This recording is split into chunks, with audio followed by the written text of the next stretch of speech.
Come coniugare economia e problemi ambientali? Ce lo mostra Eric Maskin, premio Nobel per l'economia 2007, ospite a Tor Vergata per la 18ª conferenza annuale dell'European Association of Environmental and Resource Economists.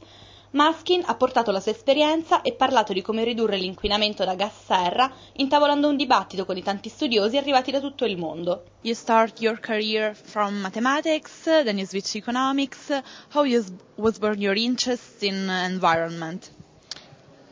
Well, first of all, as a citizen, I'm interested in the environment because it's our future.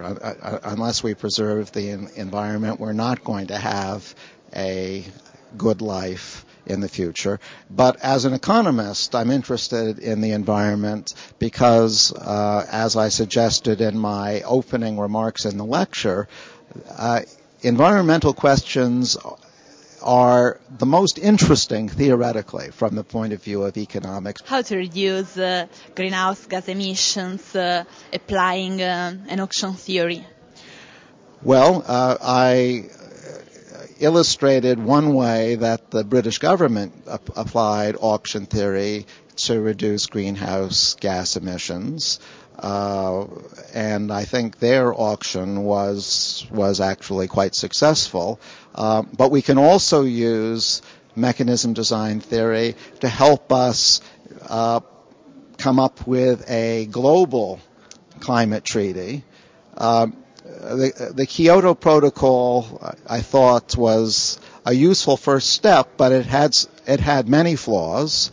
And one of those flaws is that some of the most important emitters in the world, like the United States, like China, weren't included. The next time we need a more inclusive treaty, a treaty that all of the principal emitters are willing to sign. And to do that, I think we have to be very clever about it, providing incentives for all of these countries to join.